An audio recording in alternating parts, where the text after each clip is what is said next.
Hello and shalom everyone. एक बार फिर आज के इस लाइव सेशन में आपका बहुत बहुत स्वागत है और बहुत खुशी हो रही है मुझे आज फिर आपके साथ इस लाइव सेशन में मिलकर। और वो इसलिए क्योंकि आज बहुत ही स्पेशल दिन है।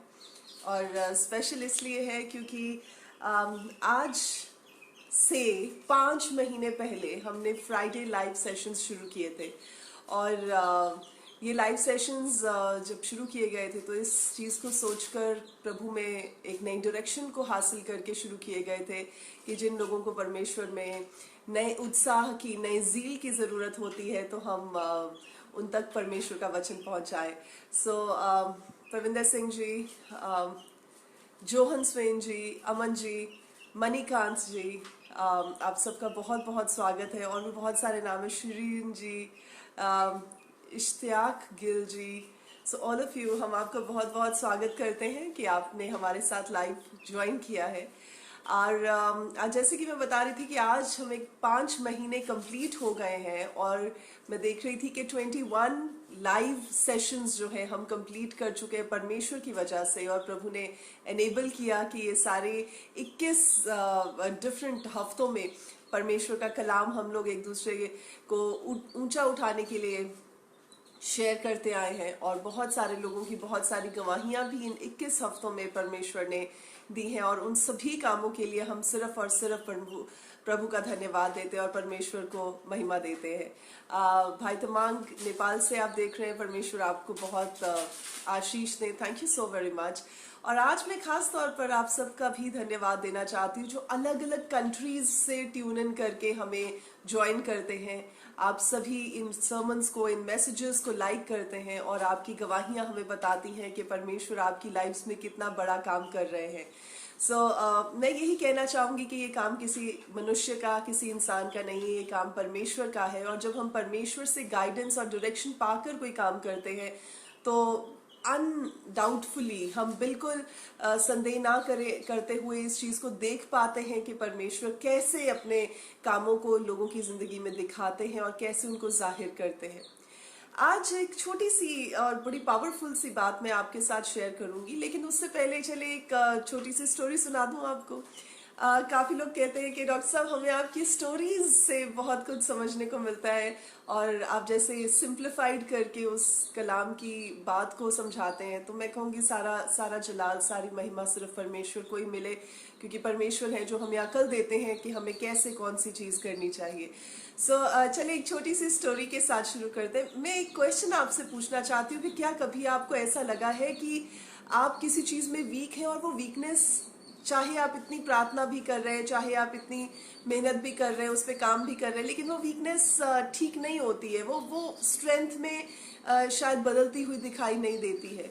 तो चले एक स्टोरी जो मैं आपके साथ शेयर करने जा रही हूँ वो ऐसी है कि एक बार एक छोटा बच्चा होता है और उसके एक्सीडेंट में एक बाजू चली जाती है, एक बाजू उसकी कट जाती है जो लेफ्ट वाली होती है। और वो बच्चा बहुत मायूस होता है और उसकी मायूसी को देखकर उसकी माँ सोचती है कि इसको इस हालत में तो नहीं छोड़ा जा सकता, तो इसको क्यों ना कुछ ऐसा सिखाया जाए कि कल के दिन में लोग इसको बुली ना करें, इसको तंग ना करें या इसको फिजिकली हार्म ना करें। तो उसको एक ऐसे मार्शल आर्ट्स के मास्टर के पास उसको भेज दिया जाता है जो कि उसको वो मार्शल आर्ट्स सिखाए, ताकि अगर इन केस कोई भी उसके ऊपर हमला करता है या कोई भी उसको परेशान करने की कोशिश करता है तो वो अपनी सेल्फ डिफेंस के लिए उस चीज को, उस आर्ट को इस्तेमाल कर सके। होता क्या है कि ये मास्टर उस बच्चे की उस वीकनेस को देखता है, उस वीक एरिया को देखता है और उसको ये एक जो चीज है वो शुरू करवाता है। अब वही चीज उसको कहता है कि हफ्ते के बाद भी उसको वही प्रैक्टिस करवा रहा होता है, महीने के बाद भी वही प्रैक्टिस करवा रहा होता है, 2 महीने बीत जाते हैं वो उसी चीज को उस बच्चे को प्रैक्टिस करवाता रहता है, 6 महीने निकल जाते हैं, आधा साल से ऊपर हो जाता है, फिर साल निकल जाता है। और जब 1 साल बच्चा वही चीज प्रैक्टिस करता जाता है, करता जाता है, तो वो एक बार को ये भी सोचता है कि मेरे मास्टर को क्या कुछ और नहीं आता है, क्या वो मुझे कुछ और नहीं सिखा सकता है, कि एक ही चीज में, एक ही फॉर्म में वो मुझे इतना माहिर करने की कोशिश कर रहा है और एक ही चीज मुझे रोज रोज रोज रोज वही सिखाई जाते है। 1 साल के बाद क्या होता है कि कंपटीशन होता है और उस चैंपियनशिप में इस बच्चे को भी बोला जाता है कि तू पार्टिसिपेट कर। और ये बच्चा कहता है कि पता नहीं ये कर पाए कि नहीं कर पाए, लेकिन हल्ला शेरी के लिए इसके पेरेंट्स भी कहते हैं कि इसको पार्टिसिपेट करना चाहिए।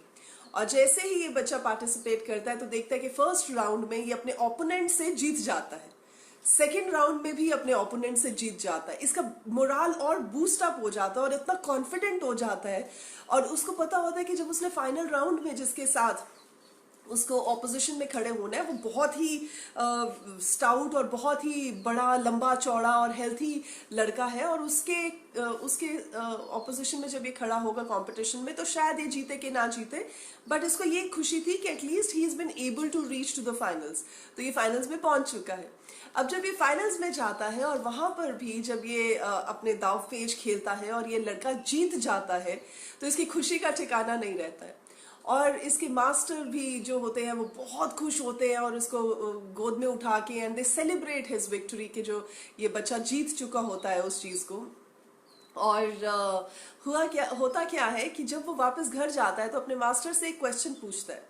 उनको बोलता है कि मुझे समझ नहीं आई कि आपने एक ही चीज मुझे सिखाई, और ऐसा कैसा हो सकता है कोइंसिडेंस के यही चीज जो है वो सारे ओपोनेंट्स ने काम उस पे किया और मैं उनसे जीत गया और वो लोग हार गए। तो उसके मास्टर ने उसको बताया कि जिस दिन फर्स्ट डे ही तो मेरे पास आया था तो मैंने देख लिया था कि तेरी जिंदगी में किस चीज की कमी है, किस चीज की वीकनेस है, और जिस चीज की तेरी वीकनेस है उसी को स्ट्रेंथ बनाने के लिए मैंने तुझे वही दाव पेच सिखाए जिसमें कि लेफ्ट बाजू को पकड़ने की, ओपोनेंट को लेफ्ट बाजू को पकड़ने की जरूरत पड़ती है, और क्योंकि तेरी लेफ्ट बाजू नहीं है तो ऑब्वियसली जो ओपोनेंट होगा उसका ग्रिप नहीं बन पाएगा और तू उस पर हावी हो जाएगा। सो ये चीज जब वो सुनता है तो वो बहुत ही इम्प्रेस्ड होता है इस चीज को लेकर कि वाकई ही जो सही मास्टर, जो अच्छा शिक्षक होता है, जो अच्छा टीचर होता है, वो क्या करता है, वो हमारी गलतियों को उजागर नहीं करता है, हमारी कमियों को बढ़ा नहीं करता है, लेकिन हमारी कमियों को हमारी स्ट्रेंथ में बदल देने के लिए मेहनत करवाता है। मैं ये नहीं कहूंगी मेहनत करता है, कुछ मेहनत करता है, कुछ मेहनत हमें करनी पड़ती है। तो ऐसे ही कई बार हम देखते हैं कि हमारी जिंदगी में एक ही सिचुएशन बार बार आती है, और कई बार लोग मुझे पूछते भी हैं, डॉक्टर नीतू आप बताएं कि एक ही चीज से जद्दोजहद कर रहे हैं, इतने सालों से वही चीज पीछा नहीं छोड़ रही है, तो ये क्यों होता है। तो मैं आपको आज जो चीज बता रही हूँ इस कहानी से वो ये है कि कई बार परमेश्वर इसलिए उन बातों को अलाउ करते हैं और करते जाते हैं जब तक कि वो बात स्वाभाविक तौर पर, जब तक कि वो हमारी आंखों के सामने जाहिर नहीं हो जाती कि हमने उसके ऊपर से उस ऑब्स्टिकल को पार करके उस वीकनेस को स्ट्रेंथ बना लिया है। मैं आपको एक एग्जांपल दूंगी। कई बार आप प्रार्थना करते होंगे, परमेश्वर मुझे गुस्सा कम आए, परमेश्वर मुझे गुस्सा कम आए, मुझे गुस्सा कम आए, लेकिन परमेश्वर ऐसा थोड़ी कि ऊपर से कुछ गिरा देंगे, आपके माइंड में कुछ आ जाएगा और आपको एकदम ही सुबह उठेंगे तो गुस्सा कम आना शुरू हो जाएगा। परमेश्वर आपको स्टेप बाय स्टेप बढ़ाते हैं, आपको उन सिचुएशंस में से लेकर जाते हैं जिन सिचुएशंस में पहले अगर आप एकदम गुस्सा करते थे तो अब आपका गुस्सा थोड़ा कम होता है, या अगर आप गुस्सा कर लेते तो बाद में आप उसको जब रिवाइंड करके सोचते थे उस इंसिडेंट को तो आपको अपने पे बुरा लगता था कि नहीं मुझे यहाँ पर गुस्सा करना शोभा नहीं देता था, या यहाँ पर वाजिब नहीं था कि मैं गुस्से में ऐसे तिल मिलाता। तो आप स्टेप बाय स्टेप बदलते जाते हैं। तो परमेश्वर उन चीजों को एकदम ओवरनाइट नहीं चेंज कर देते, परमेश्वर स्टेप बाय स्टेप चेंज करते हैं, और आपकी जो पहले वीकनेस होती है जब तक वो स्ट्रेंथ नहीं बन जाती है तब तक परमेश्वर उन राहों में से, तब तक परमेश्वर उन सिचुएशंस में से आपको लेकर जाते हैं ताकि आप सीख सकें, आप जान सकें, आप उसको ओवरपावर कर सके, आप उस हर्डल को, उस ऑब्स्टेकल को क्रॉस ओवर करके आगे जा सके। So, अगर आप ऐसी सिचुएशंस में से निकल रहे हैं कि आपको लगता है बार बार फिर मैं वहीं आके गिर जाता हूँ, बार बार फिर मैं वहीं आके गिर जाता हूँ, क्यों? तो इसका मतलब कि अभी भी आप समझे नहीं है, अभी भी आप सीखे नहीं है, और जिस दिन आप वो शिक्षा हासिल कर लेंगे, जिस दिन आप वो टीचिंग को हासिल कर लेंगे जो परमेश्वर आपको देना चाहते थे उस सिचुएशन में, वो सिचुएशन आनी बंद हो जाएगी। अगर आपको कोई इंसान अच्छा नहीं लगता है, अगर आप स्कूल कॉलेज जाते हैं, अगर आप जॉब पे जाते हैं, बिजनेस में अगर आपको कोई अच्छा नहीं लगता, आपके कोई रिश्तेदारों में आपको अच्छा नहीं लगता और उसकी शक्ल देख के आपको बड़ा गुस्सा चढ़ता है, तो वो इंसान तब तक आपके सामने परमेश्वर लाते जाएंगे जब तक कि आपको उस पर गुस्सा आना बंद हो जाएगा और आपके दिल में से उसके लिए प्यार जगना शुरू हो जाएगा। सो इसलिए परमेश्वर हमें उन सिचुएशंस में से निकालते रहते जब तक कि हम अपनी वीकनेस के ऊपर काबू नहीं पा लेते परमेश्वर की दया और ग्रेस के साथ। एक चीज और मैं आपको बता दूं, कई बार घमंड की वजह से, प्राइड की वजह से भी ऐसी कई चीजें होती हैं जो परमेश्वर हमारी जिंदगी में उन चीजों को रहने देते हैं। फॉर एग्जाम्पल, आपको पता होगा दूसरे ग्रंथियों में परमेश्वर का दास पौलुस अपने बारे में बात कर रहा होता है और वो कह रहा होता है, मैं एक ऐसे इंसान को जानता हूं जो स्वर्ग में पता नहीं विद बॉडी या विदाउट बॉडी स्वर्ग में गया, कितनी बार गया, कितने उसने दर्शन पाए, कितने उसने रेवलेशंस पाए, कितने वकाश भी उसको मिले, कितनी उसको प्रकाशन दिए गए। तो अब इन सब पैरामीटर्स पर जब इंसान आ जाता है तो एक बार को अपने दिमाग में घमंड आ सकता है, प्राइड आ सकता है कि वाह जी वाह, परमेश्वर तो मुझे बड़ा इस्तेमाल करते हैं।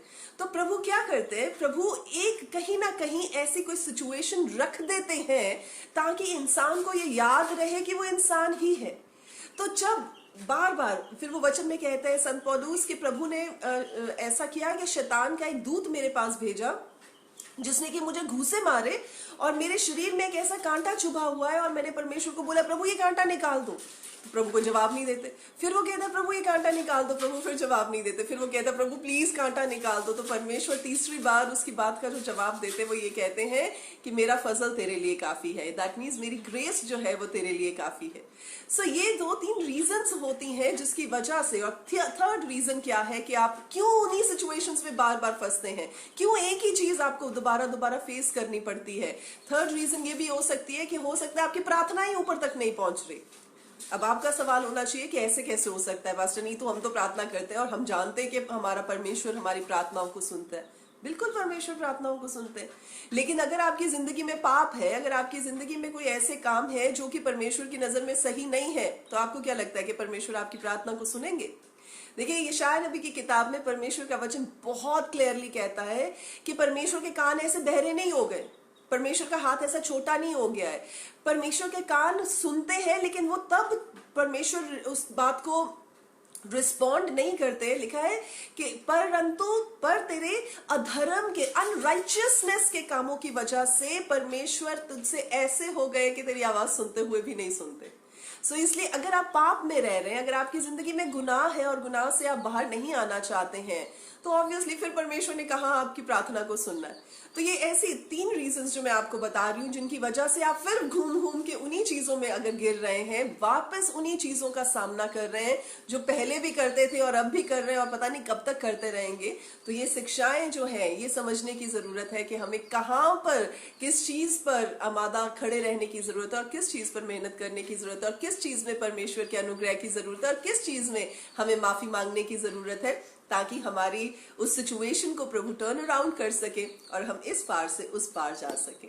सो मैं इस छोटे से मैसेज के साथ आज आपको ब्लेस करना चाहती हूँ और आप सबको धन्यवाद देना चाहती हूँ कि आपने आज फिर हमारे साथ ट्यून इन किया है। और 21 वीक्स कंप्लीट होने के बाद मैं बहुत परमेश्वर का धन्यवाद देना चाहती हूँ और आप सबों का भी बहुत बहुत शुक्रिया अदा करना चाहती हूँ कि आप सब हमारे साथ बने हुए हैं और इतना प्यार देते हैं आप हमें। और मैं एक बात और बताना चाहती हूँ, हम नहीं जानते कि हमारे लिए कौन कौन लोग प्रार्थनाएं कर रहे हैं, पर मैं आप सबका तहे दिल से शुक्रिया अदा करना चाहती हूँ, क्योंकि आपकी प्रार्थनाओं का नतीजा है कि जो दुआएं आप हमारे लिए कर रहे हैं, चाहे हम आपको रूबरू नहीं भी जानते, आपको face to face by name भी शायद नहीं जानते, लेकिन मेरा ईमान है कि हमारे लिए लाखों ऐसे लोग हैं जो दुआएं करते हैं और आपकी दुआओं के सदके ही खुदावंद इतने बड़े बड़े काम हमारी जिंदगियों के द्वारा करते हैं। और तो मैं आप सबों का बहुत शुक्रिया अदा करना चाहती हूँ। और इन दिनों में भी बहुत सारी ऐसी दुआओं के लिए हमारे पास प्रेयर रिक्वेस्ट्स आ रही हैं, पर एक चीज मैं आपको कहना चाहूंगी कि प्लीज जब आप फोन करें, हमारी टीम जब आपका फोन उठाती है, तो प्लीज आप उनसे बदतमीजी से बात मत किया करें। कुछ ऐसे लोग हैं जो बिल्कुल रूड हो जाते हैं, कह के नहीं जी हमें तो डॉक्टर नीतू से ही बात करनी है। प्लीज, मैं हजारों लोगों से बात नहीं कर पाऊंगी, प्लीज समझे, मैं it is not virtually possible.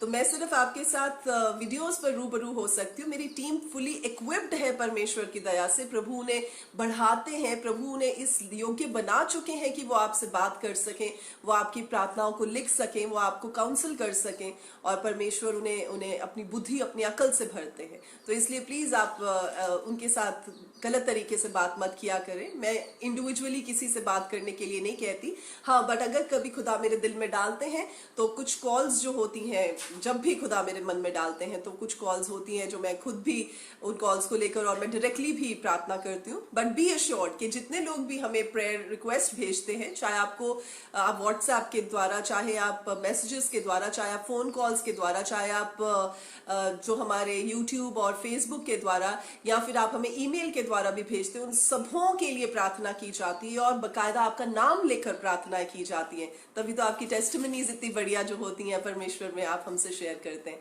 सो परमेश्वर आप सबको आशीष दें। आइए एक छोटी सी प्रार्थना करते हैं, और अगर आपके मन में भी कोई बात है तो आप हमें ईमेल करें। ईमेल्स को डायरेक्टली मैं देखती हूँ और क्योंकि वो थोड़ी कम होती हैं, बाकी मैसेजेस और फोन कॉल्स में नहीं ले सकती बिकॉज मुझे प्रार्थना में भी टाइम लगाना होता है और भी बड़ी सारी चीजें होती है। आजकल तो वैसे ही लॉकडाउन के टाइम में मैं वो सब कामों को करने की कोशिश कर रही हूँ जो इतने टाइम से मेरे पास टाइम नहीं था। सो मैं अपना भी ख्याल रख रही हूँ जो कि मैं इतने टाइम से नहीं रख पाई थी। अपनी डाइट का ख्याल रख पा रही हूँ, अपनी एक्सरसाइज का ख्याल रख पा रही हूँ जो इतने समय से मैं नहीं रख पा रही थी। So I have my own schedule. तो फिर इसके अलावा हम आपके लिए प्रार्थनाएं भी करते हैं, तो ये सारी चीजें जो हैं वो स्केड्यूल के हिसाब से होती हैं। सो प्लीज आप हमारे साथ कोऑपरेट किया करें। और आइए इस समय प्रार्थना करते हैं, परमेश्वर का धन्यवाद देते हैं। और आज मैं खास तौर पर उन लोगों के लिए प्रार्थना करूंगी जो अपनी प्रार्थनाएं करते रहते और उनको जवाब नहीं मिलता, या एक ही सिचुएशन में से बार बार जूझते रहते हैं और उस सिचुएशन में से उन्हें कोई रिस्पाइट नहीं मिलता है। कम लेट्स जस्ट प्रे और विश्वास करते हैं कि परमेश्वर जरूर आपकी आज के इस मैसेज के द्वारा आपकी लाइफ में काम करेंगे। प्रभु जी धन्यवाद देते मेरे खुदावंद, आपको महिमा देते हैं। शांति के दाता आप हैं और परमेश्वर पिता दुआओं का नतीजा भी आप ही हैं। प्रभु जी जवाब देने वाले भी आप हैं और हमारे मनों को स्थिर करने वाले भी आप हैं। आप ही की ओर से परमेश्वर हमें एक प्रभु जी मोटिवेशन और ज़ील मिलती है, और आप ही के पवित्र आत्मा के द्वारा प्रभु जब हम लीडिंग में चलते हैं तो परमेश्वर हम आपसे अकल पाते हैं, हम आपसे समझ बूझ पाते हैं। धन्यवाद देते हैं परमेश्वर आपकी विश्वास योग्यता, आपकी फेथफुलनेस के लिए जो इतने महीने दर महीने हमारी जिंदगियों में रही, और प्रभु जी जिसके वजह से आपने अपने अनगिनत लोगों तक परमेश्वर अपने कलाम को हमारे जरिए से पहुंचाया है। हम आप ही को सिर्फ इन सब कामों की महिमा देते हैं। प्रभु आज मैं खास तौर पर उन लोगों के लिए प्रार्थना करना चाहूंगी, आपके निकट उन लोगों को लेकर आना चाहूंगी आपकी दासी होने के नाते, जो लोग प्रभु जी एक ही सिचुएशन में से बार बार होकर गुजर रहे हैं और उसमें से उन्हें कोई रास्ता नजर नहीं आ रहा। खुदावंद होने देखिए आज के कलाम के अनुसार, आज की इन इंस्पिरेशनल बातों की वजह से मेरे खुदा, जो आपके कलाम से हमने इंस्पायर होकर एनकरेजमेंट के लिए जो बातें सुनी हैं, होने दे परमेश्वर ये बातें, ये वचन उनकी जिंदगी में काम करे और खुदावंद उनकी जिंदगी बेहतरी की ओर मुड़ने लग जाए। प्रभु हम जानते हैं कि कोई भी काम बेमकसद बेमायने नहीं आप करते, तो होने दे खुदावंद कि आप जल्द से जल्द उन्हें ये अकल बख्शे, उन्हें ये विजडम दें, ताकि खुदावंद वो उस शिक्षा को हासिल कर सके जिसमें से जिसके लिए आप उस सिचुएशन में से उनको लेकर जाते हैं। अगर कोई बोस्टफुल है, अगर कोई अपनी जिंदगी में प्राइड के साथ भरा हुआ है, तो प्रभु जी वो जानने पाए कि प्रभु उनकी प्राइड की वजह से नहीं, लेकिन परमेश्वर आपके फजल की वजह से खुदावंद आप उन्हें एक पार से दूसरे पार लेकर जाना चाहते हैं। और प्रभु जी अगर कोई ऐसा है जिसके शरीर में ऐसा कोई कांटा चुभा हो, उनके जिंदगी में कोई ऐसा कांटा चुभा हुआ है जो कि निकलता नहीं है, तो परमेश्वर होने दे कि आज आपका फजल उनके लिए काफी हो जाए। जैसे कि आपने अपने दास को कहा था, वैसे ही प्रभु उनकी जिंदगियों के लिए भी आपका फजल काफी हो जाए। और अगर कोई अपनी जिंदगी को पाप में बिता रहा है, तो होने दे मेरे राजा कि आप उनकी जिंदगी को, उनके मन को कन्विक्शन के साथ भरे, ताकि प्रभु वो अपने बुरे कामों से मुंह मोड़कर तौबा करके प्रभु आपके रहनुमाई में सच्चाई के साथ, खराई के साथ, सिधाई के साथ चल सकें और आपसे बरकतों को हासिल कर सकें।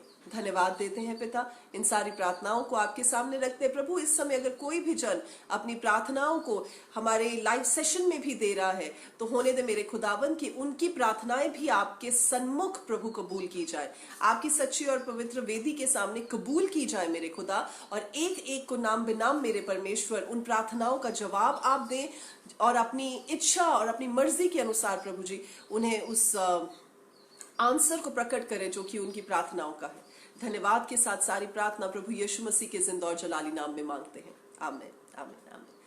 प्रभु आप सबको आशीष दे। और एक चीज और मैं आपको कहना चाहती हूँ, हमने देखा है कि एक दो आईडीज ऐसे होते हैं जिनका काम और कुछ नहीं होता, लेकिन जब भी मैं लाइव जाती हूँ तो उसमें घटिया बातें लिखना होता है। तो मैं ऐसे भाइयों को खास तौर पर ये कहना चाहूंगी कि प्लीज आप अपनी घटिया सोच को अपने पास रखें और अपने लेवल को आप शो मत किया करें, बिकॉज आप मुझे नहीं नीचा दिखा रहे हैं, आप परमेश्वर के उस काम को नीचा दिखा रहे हैं। और जो भी आप कर रहे हैं परमेश्वर उसका आपको बहुत अजर दे। अगर आप मेरे लिए अच्छा बोल रहे हैं तो परमेश्वर उसका आपको बहुत अजर दे, और अगर आप मेरे लिए बुरा बोल रहे हैं तो परमेश्वर उसका भी 100 गुना करके आप ही को वापस लौटाए। सो जो भी आप करते हैं बी वेरी वॉचफुल। और अगर आपको हमसे कोई या मेरे कोई किसी बात से आपको कुछ संकोच या कोई बात लगती है कि आपको शेयर करनी है, you are most welcome to share it with me. आप डायरेक्टली शेयर करें, लेकिन आप हमें ईमेल कर सकते हैं। पर जैसे आप नॉर्मल प्लेटफॉर्म पर ऐसी सी बातें लिखते हैं तो उससे मुझे तो कोई हानि नहीं होगी, लेकिन आप अपने ही लेवल को शो करते हैं। So please for God sake अपने लेवल को बचाएं और अपनी प्रतिष्ठा, अपनी रिस्पेक्ट को मेंटेन करें और ऐसी हरकतों से बाज आ जाए। सो एनीवे, बाकी सब के लिए मैं यही कहना चाहूंगी कि परमेश्वर आपको आशीष दे, और जिन कामों को परमेश्वर करने के लिए खड़े करते हैं, परमेश्वर उन्हें हमें उन कामों को करने के लिए खड़े ही नहीं सिर्फ करते, ऑर्डेन करते हैं, अपॉइंट करते हैं, और उन कामों को तब तक करवाते हैं जब तक वो काम कंप्लीशन पर नहीं आ जाते, क्योंकि परमेश्वर कोई काम अधूरा नहीं रखते हैं। सो इसी वायदे के साथ, इसी वचन के साथ और आज के इन बातों के साथ मैं आप सबका शुक्रिया अदा करना चाहूंगी और परमेश्वर का भी धन्यवाद देना चाहूंगी कि प्रभु हमारे साथ साथ चलते हैं और प्रभु के काम हमारी जिंदगी में दिखाई देते हैं। सो आप हमारे Facebook page Neetu P Chaudhary official या हमारे यूट्यूब का जो ऑफिशियल चैनल है नीतू पी चौधरी ऑफिशियल, उस पे आप लॉग इन कर सकते हैं।